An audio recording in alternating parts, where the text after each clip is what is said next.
The main curiosity I have is whether or not we're getting the binaural effect. Right channel. Left channel.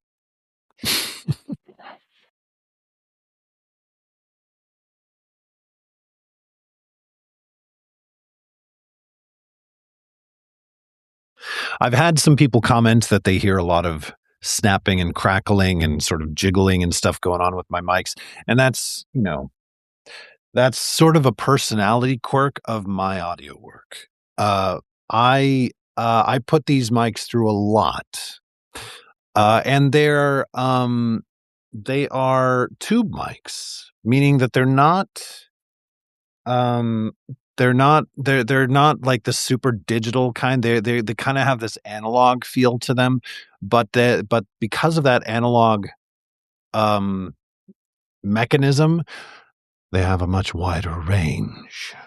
So my voice, I think it captures more of my voice than what otherwise would be. Of course, it's just a preference thing. People have different arguments about it, but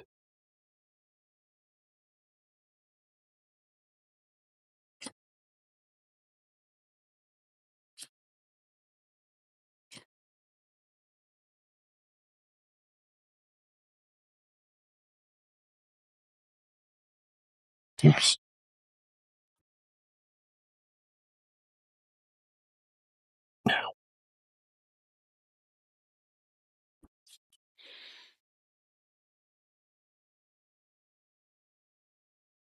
There we go.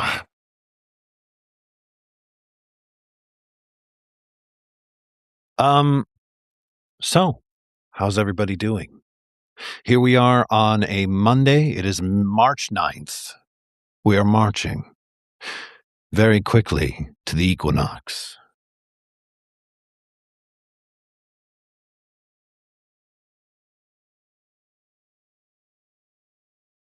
Oh, Smudgy. I bet you do. I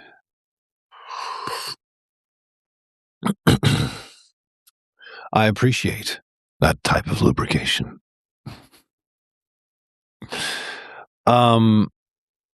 Let's see. Yeah, so we are rapidly approaching the manifestation birthing time of year.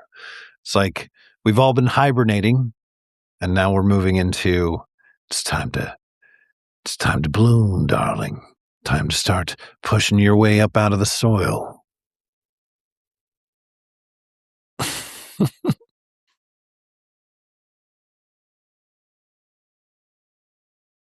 All right, let's see what we got.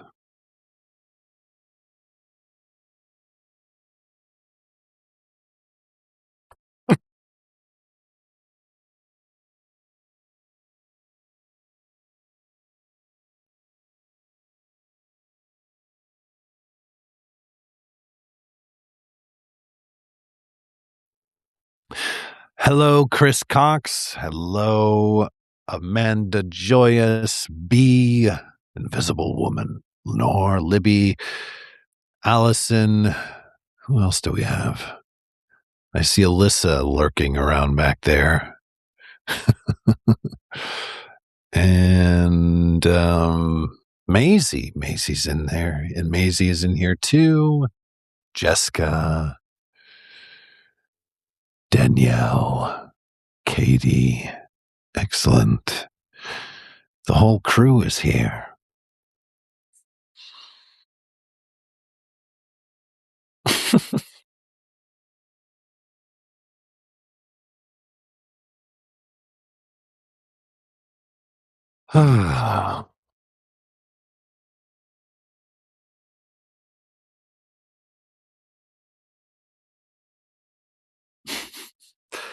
um, you know what? Here's the thing about manifestation. I think it's really, everybody's manifestation desires are different. Sometimes the thing you desire most is just peace. So manifest that. Let go of anything that's not serving you. That's a great manifestation intention.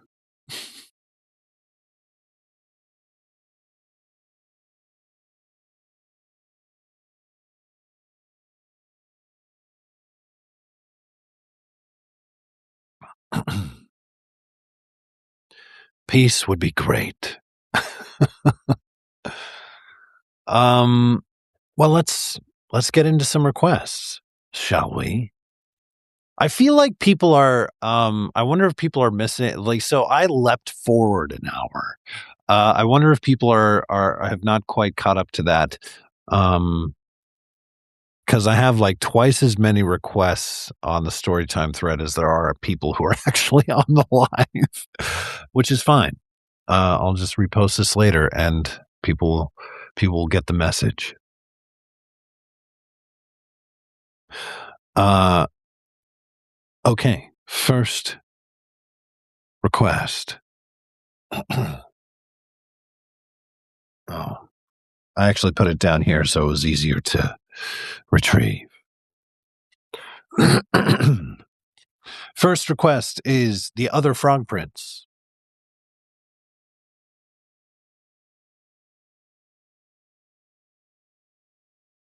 On page 16, I think. I don't know. Let's see. I don't even I don't even know what page. Gene. All right, I'm just gonna have to. There it is. Okay. The Other Frog Prince. Here we go.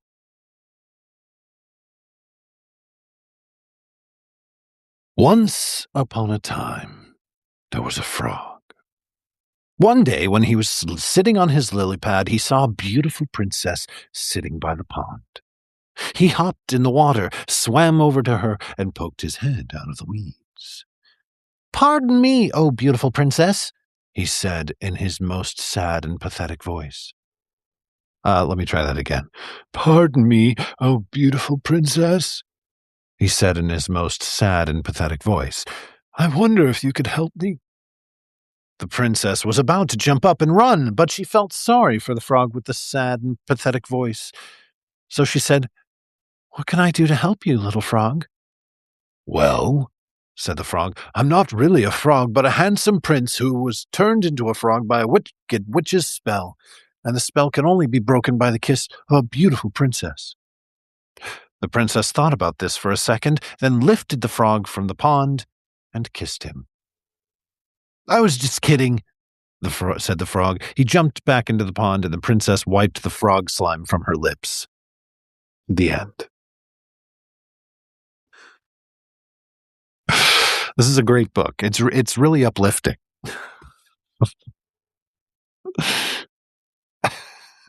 Hi, Lolita. Welcome to the live.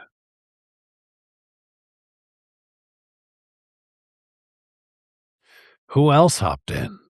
I see somebody else hopped in. I didn't catch who though. That was the Stinky Cheese Man, the other frog prince. The frog prince that does not turn into a prince when she kissed him. And then she's just left with frog slime all over her lips. Hi, Jesse. Welcome to the live. It's nice to see people. I don't know. This is great. This is a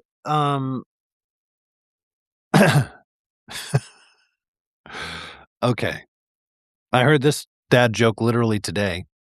I'm sure some of you may have seen it if you've been on social medias, but I'm just gonna give you this one.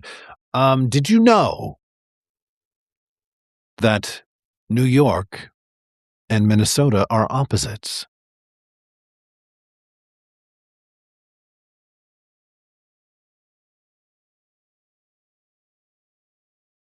Well, New York is where the Big Apple is. And Minnesota is where Minneapolis is.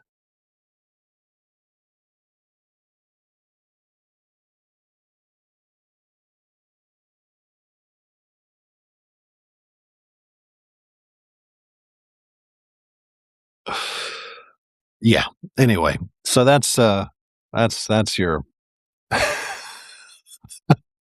that's your um live ender right there.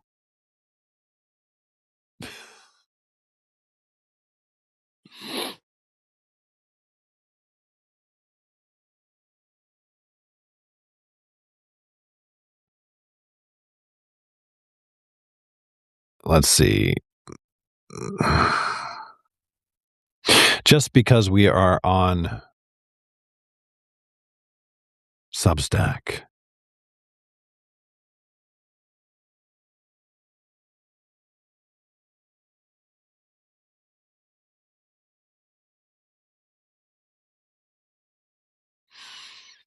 Um Why does the mermaid wear seashells? Well, because she grew out of her bee shells. Uh, let's see. How did the doctor cure the invisible man? I don't know.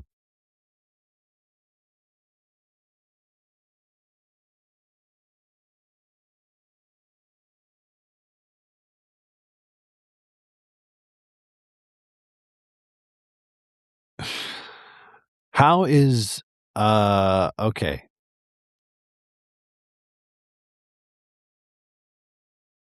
Oh, this is um what did one boob say to the other? If we don't get support soon, will people will think we're nuts.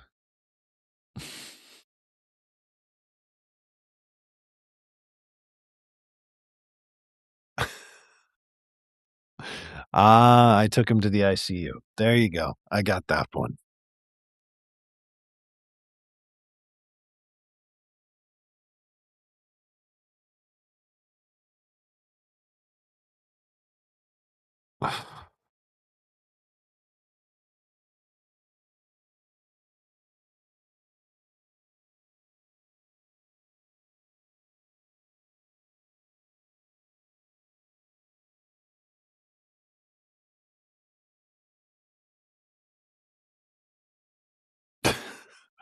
What kinds of bees make milk? Boobies.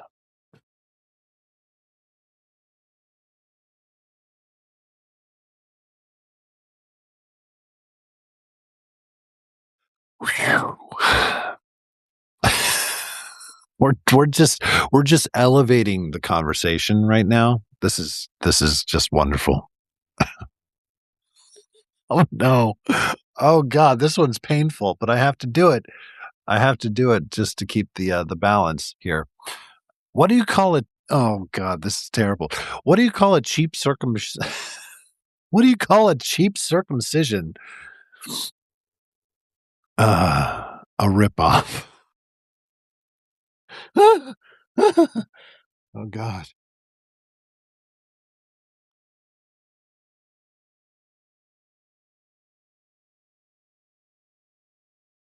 I just finished watching Robin Hood Men in Tights again. I don't know, probably the thousandth time. And I always love that moment, the look on everybody's face when they're asking Mel Brooks, the rabbi, um, what a circumcision is. I'll take two. And it's a classic. Yeah. The ladies love it.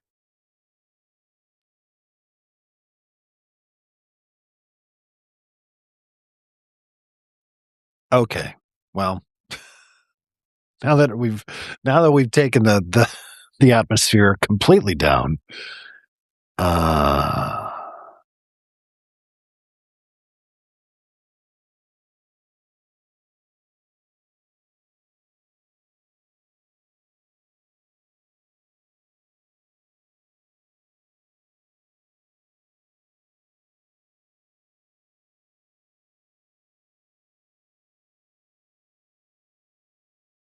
Right, it can only go up from here.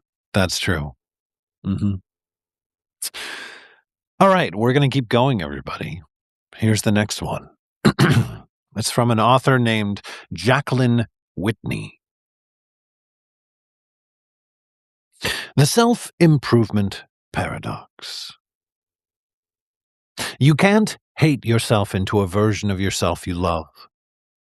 You can't shame yourself into growth. You can't punish yourself into healing. Still, that is how most people try. They look at who they are now with sadness. They tell themselves that they are not good enough. They withhold love and acceptance and their truth until they have earned it by becoming better. But transformation requires acceptance, not self-rejection. You have to love yourself enough to want something deeper for yourself. This doesn't mean settling. It means approaching growth from compassion instead of contempt. I deserve better instead of I'm not good enough. I'm capable of more instead of I'm a failure. You can't grow from a place of self-loathing. The version of you that you're trying to become won't exist until you accept the version that already does.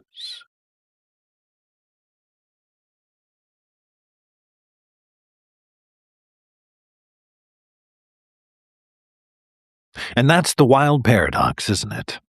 I really like that one. Um, it's sort of like you can't berate yourself into feeling whole. You just have to decide to stop berating yourself, and then you'll feel whole. Because the berating yourself is it's yeah, it's the loop. I don't know. I like that.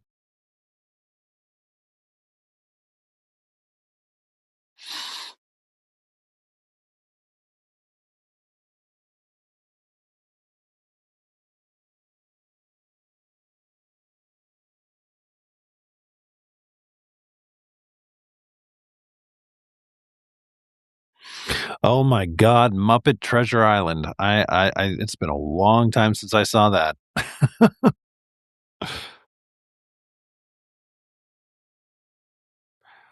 Let's see. I'm just gonna do this in the Orcus way. You know me. It's the way I have to do it.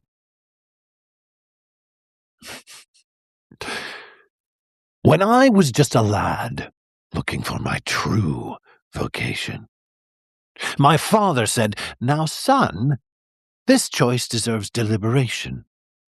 Though you could be a doctor or perhaps a financier, my boy, why not consider a more challenging career? Hey ho ho, you'll cruise to foreign shores, and you'll keep your mind and body sound by working out of doors. True friendship and adventure are what we can't live without. And when you're a professional pirate, that's what's the job about. That's what the job's about. Up stage, lads. This is my only number. Now take Sir Francis Drake. The Spanish all despise him, but to the British he's a hero, and they idolize him. It's how you look at buccaneers that makes them bad or good, and I see us as members of a noble brotherhood. Hey, ho, ho! We're honorable men, and before we lose our tempers, we will always count to 10. On occasion, there may be someone you'll have to execute, and when you're a professional pirate, you don't have to wear a suit. What? I could have been a surgeon. I like taking things apart. I could have been a lawyer. I just had too much heart. I could have been in politics because I've always been a big spender. And me, I could have been a contender. Some say that pirates steal and should be feared and hated. I say we're victims of bad press. That's all exaggerated. We never stab you in the back. We never lie or cheat. We're just, in fact, the nicest guy you ever want to meet. Tell the truth, lad. Do you really think the captain and the squire are planning to share the treasure with the likes of us? Can't hear you. No? And we, being the rightful owners, Flint's own crew who shed our blood, getting it here, join us, lad. Donate your compass to the treasure hunt and get a full share. Hey, ho, ho, it's one for all for one. And we'll share and share alike with you and love you like a son. We're gentlemen of fortune, and that's what we're bound to be. And when you're a professional pirate, you'll be honest, brave, and free. The soul of decency. You'll be loyal and fair on the square, and on the square, but most importantly, when you're a professional pirate, you're always in the best of company.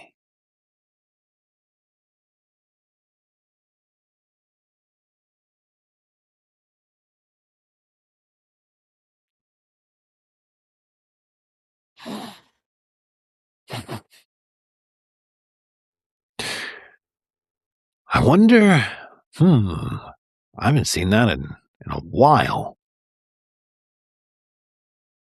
Let's see. Oops. Okay. It just switched over to Red Light Live requests from yesterday. If you haven't listened to the Red Light Live yet, my dear, it's worth it.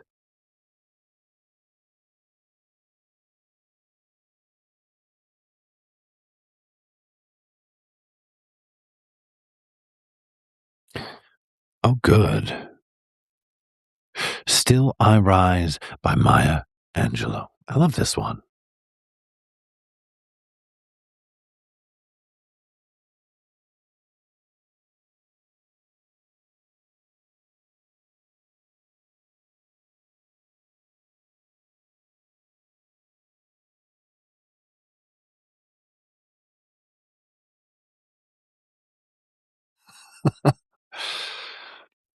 That's true, Amanda. Just, just, darling, just imagine closing your eyes and a voice just lightly, softly narrating in your ear with hands that are just lazily drifting, exploring.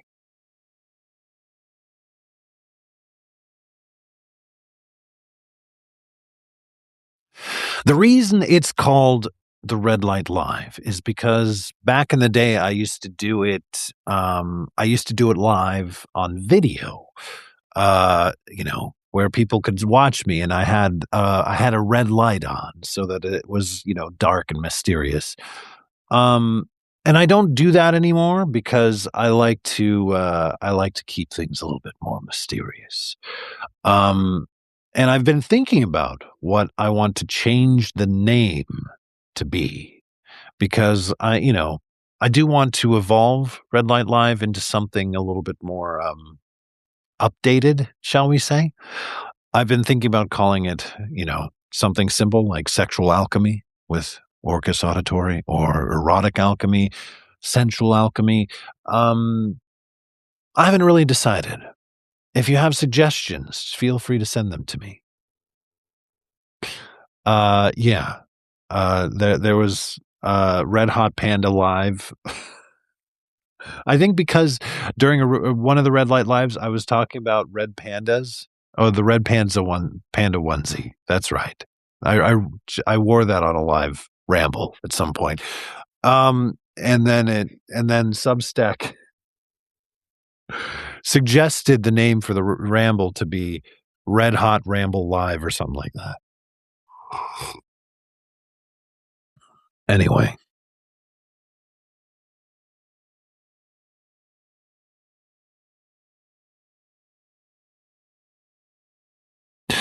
I am but paper. That sounds terrible. Oh, having a horrible time writing up an incident report. Well, maybe there's a certain kind of incident that you should focus your energy on.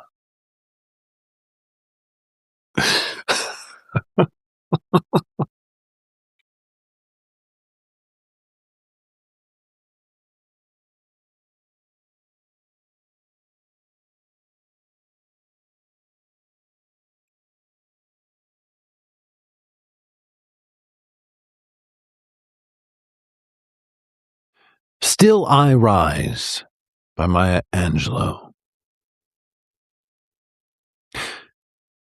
You may write me down in history with your bitter, twisted lies. You may trod me in the very dirt, but still like dust I'll rise. Does my sassiness upset you? Why are you beset with gloom? 'Cause I walk like I've got oil wells pumping in my living room. Just like moons and like suns with the certainty of tides. Just like hopes springing high, still I'll rise. Did you want to see me broken? Bowed head and lowered eyes? Shoulders falling down like teardrops, weakened by my soulful cries? Does my haughtiness offend you? Don't you take it awful hard, 'cause I laugh like I've got gold mines digging in my own backyard.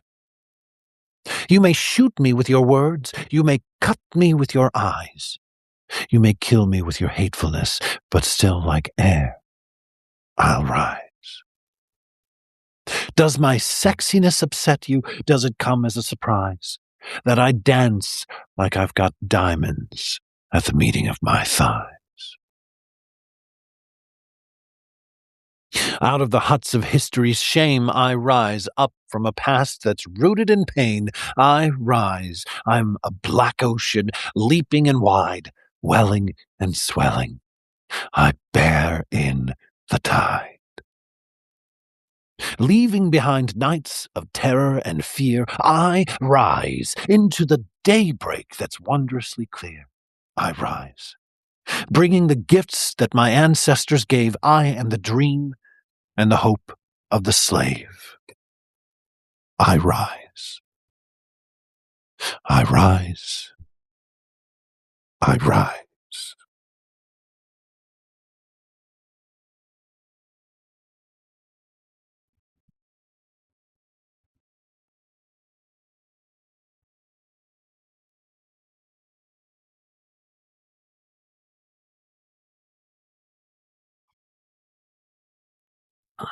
Maya's the goat. She is the goat.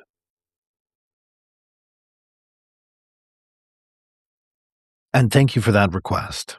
That was lovely.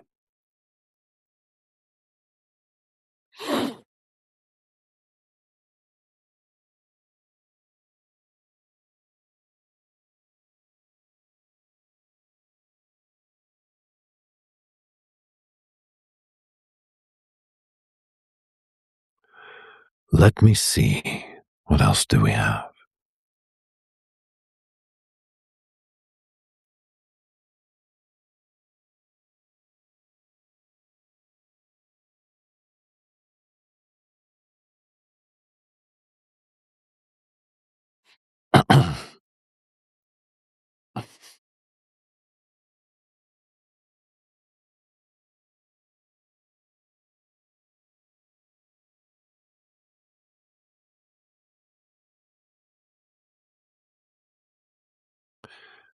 Let me see.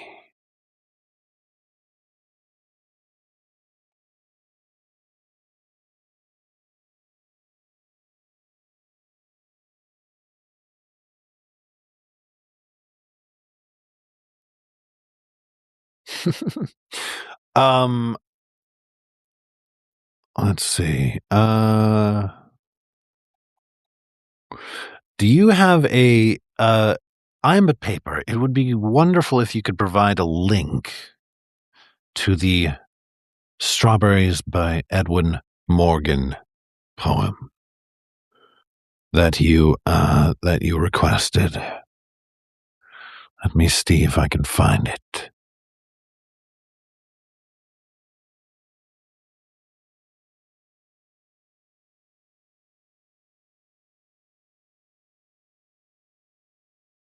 Ah, there it is. Okay. Easy find. Here we are. Strawberries by Edwin Morgan.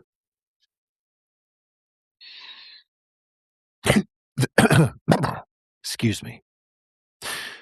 There were never strawberries like the ones we had that sultry afternoon. sitting on the step of the open French window, facing each other. Your knees held in mine, the blue plates in our laps, the strawberries glistening in the hot sunlight. We dipped them in sugar, looking at each other, not hurrying the feast. For one to come, the empty plates laid on the stone together, with the two forks crossed, and I bent towards you, sweet in that air, in my arms, abandoned like a child, from your eager mouth the taste of strawberries. In my memory, lean back again, let me love you. Let the sun beat on our forgetfulness, 1 hour of all, the heat intense, and the summer lightning on the Kilpatrick hills. Let the storm wash the plates. Let the storm wash the plates.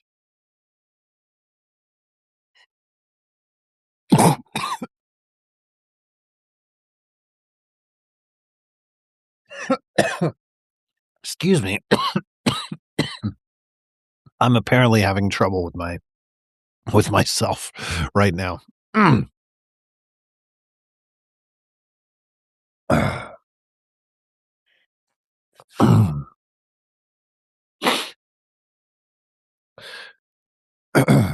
Tea down the wrong pipe. Right.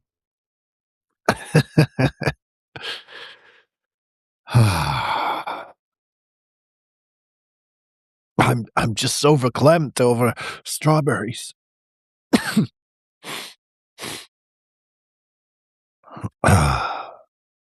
Excusez-moi.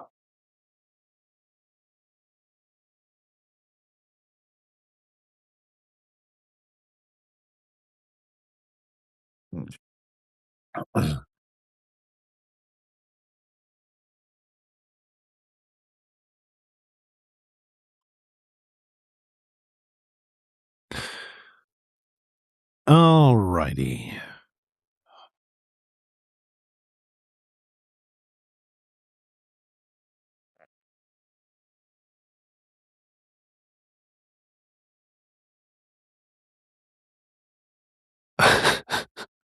I'm okay, I promise.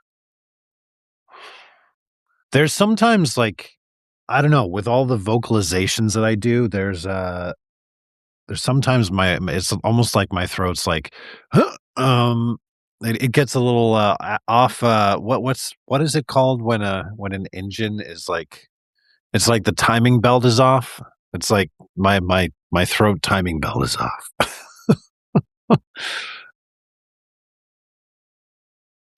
Yeah, I definitely need some throat lube. Lots of it. Whatever techniques you have that might be able to help.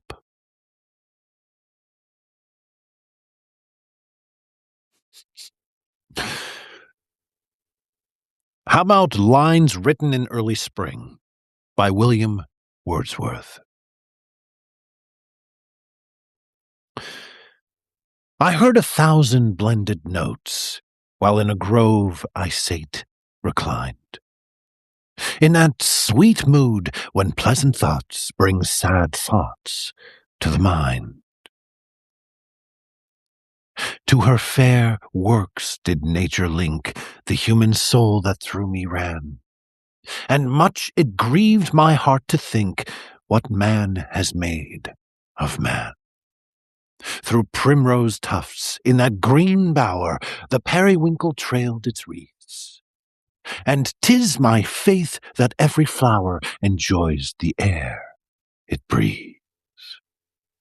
The birds around me hopped and played, their thoughts I cannot measure, but the least motion which they made, it seemed a thrill of pleasure.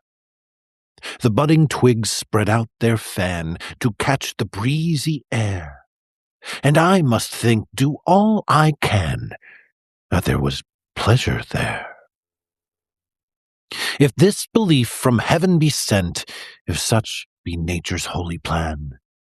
Have I not reason to lament what man has made of man?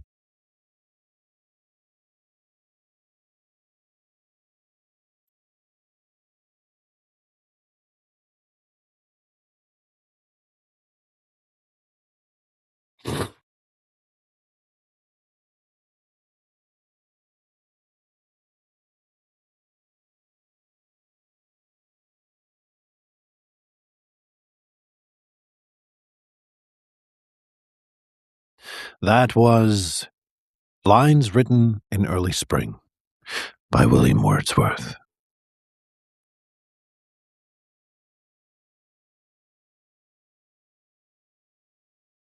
Do I have a favorite movie? Um, Probably Interstellar, Christopher Nolan. That's been a favorite of mine for a long time. Um, yeah,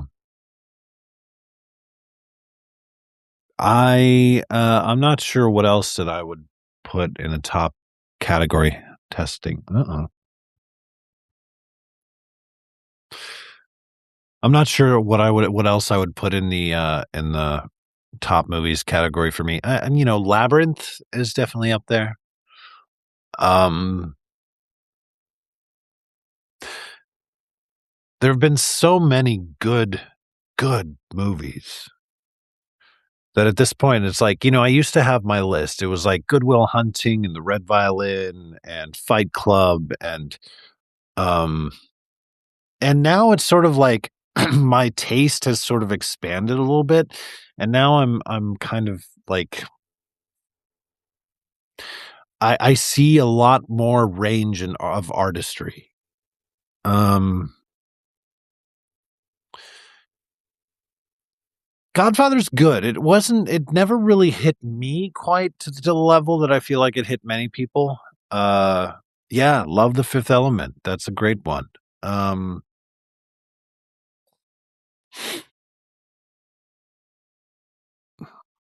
Princess Bride, of course. Why not? Yeah. When Harry Met Sally, a classic.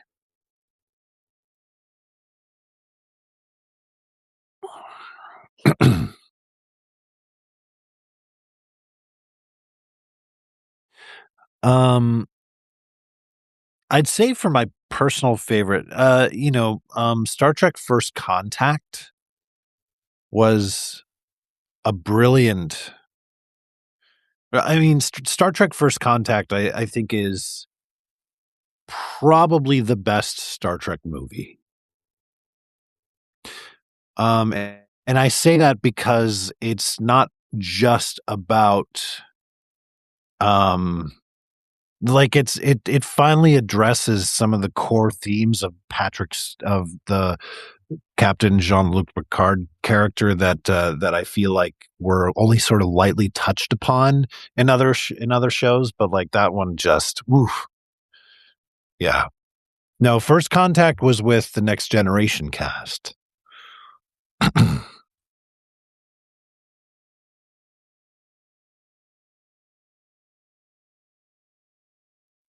Favorite movie genre? Oh, I mean the Lord of the Rings trilogy, of course.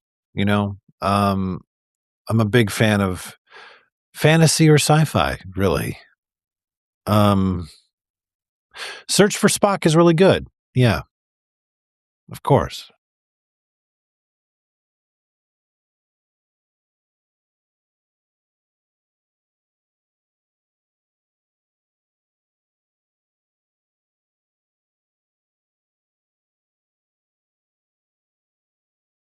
Um,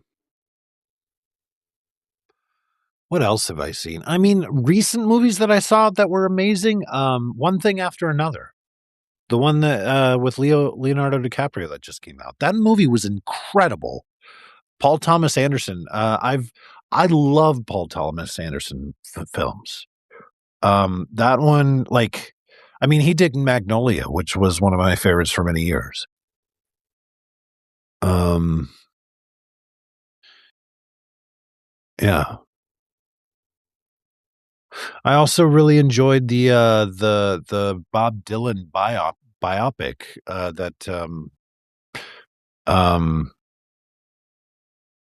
what's his name was in. Oh god, Dune, Timothy Chalamet, that's the guy. Dune and Dune 2. Holy crap, those were amazing. I also honestly love the Avatar series, James Cameron. I mean, they're great. Okay. It couldn't be done by Edgar Guest. Somebody said that it couldn't be done, but he with a chuckle replied that maybe it couldn't, but he would be the one who wouldn't say so till he tried. So he buckled right in with the trace of a grin on his face. If he worried, he hid it.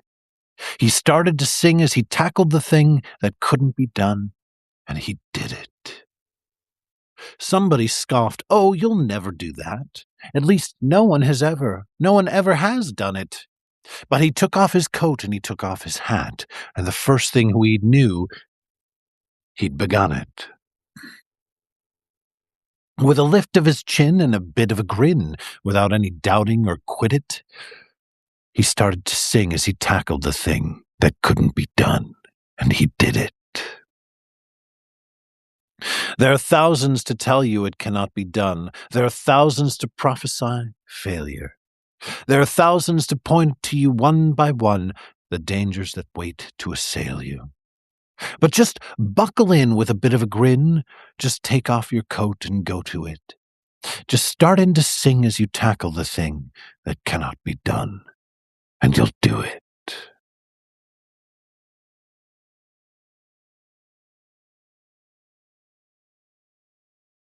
It couldn't be done by Edgar Guest.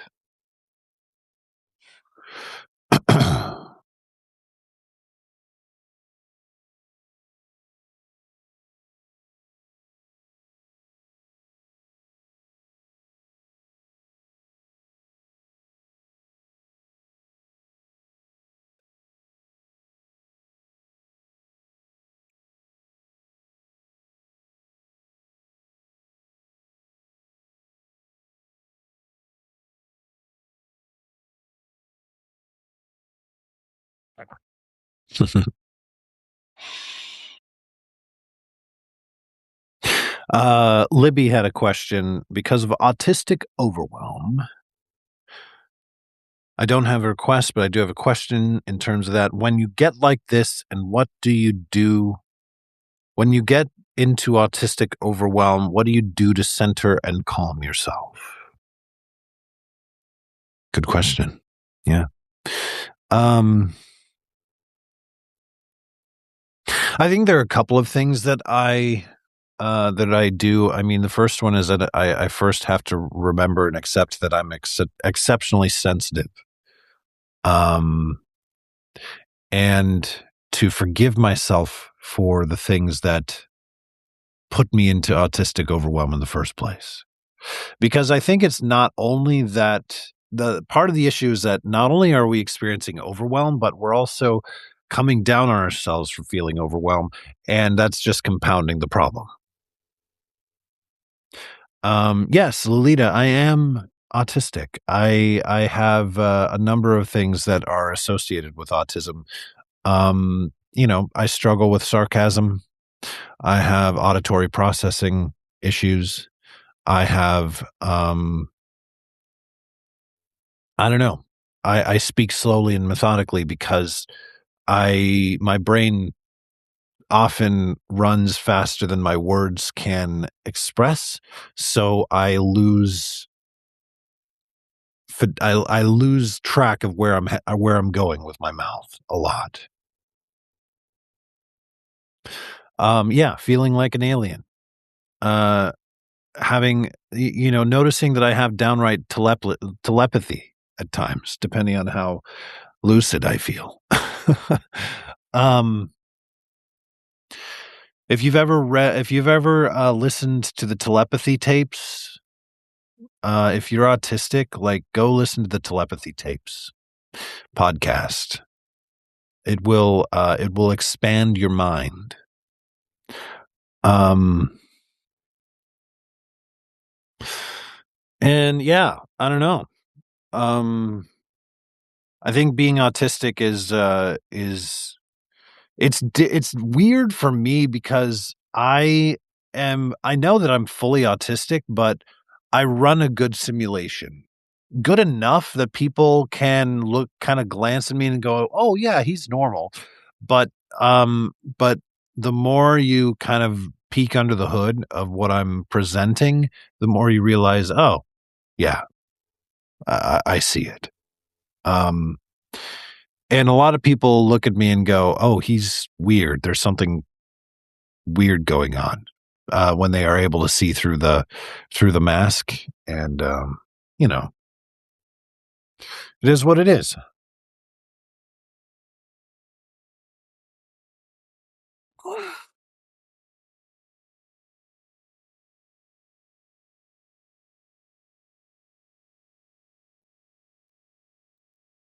I mean, the masking is not like, I'm not masking in the, intention of hiding myself from all of you.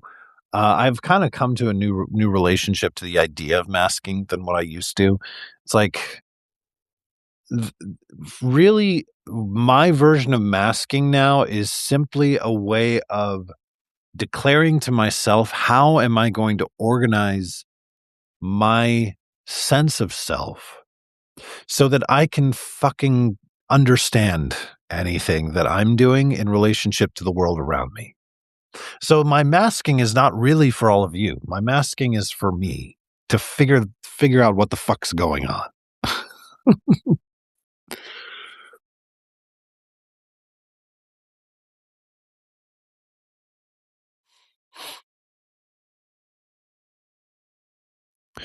So, yeah, I'm not surprised that most, if not all of you, are autistic in some way. That makes sense. I tend to attract that, which is great. I love it. Um, I don't think that Lolita. I actually think that the diagnosis is not important. There is a lot of material out there now to suggest that self-diagnosis is perfectly legitimate because the research and the understanding of autism, especially autism in women, is uh, is so backwards and ancient that people haven't got a fucking clue. Like the autism spectrum tests that they were running on adult women were actually designed for like teenage boys, um, which is totally dumb.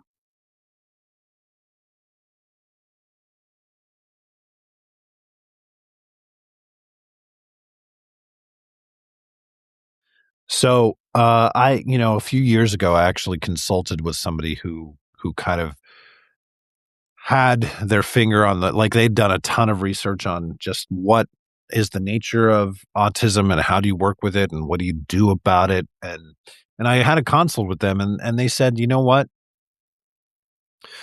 Um here's some resources and honestly self-diagnosis is perfectly legitimate. Like anybody who says that you don't deserve the autistic label just because you don't have an official diagnosis is bullshit." So, yeah.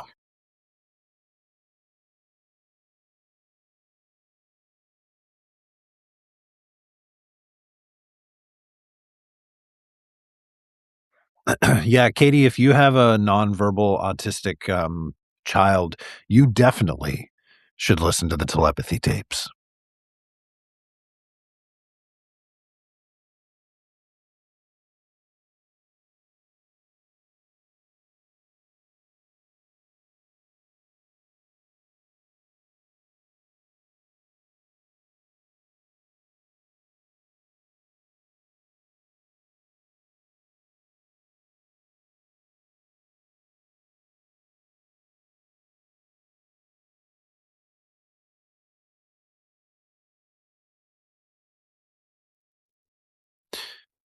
Yeah, I don't know. I mean, I don't I'm not in the business of trying to decide whether somebody else is autistic or not.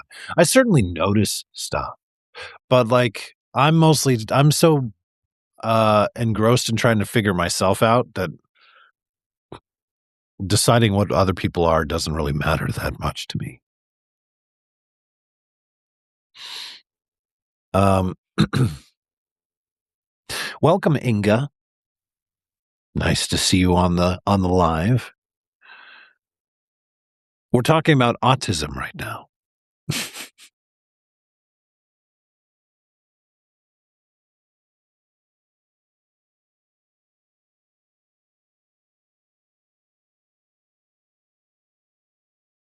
Yeah, I think the term Asperger's is now, has now been retired. I don't think they use that term in official language anymore. I think it's all just autism.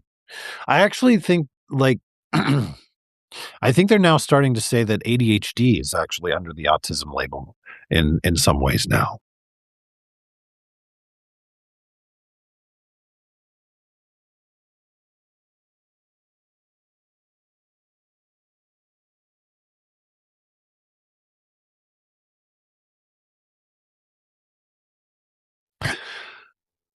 All right, everybody. This has been lovely, as always. I hope that you have a wonderful week. I am going to go have some lunch and then get the rest of my day going. I'm sending all of you love. Thank you so much for hanging out with me. Um, yeah, I love the anchor of the Monday Live. Thanks for all the requests. And I'll talk to you later.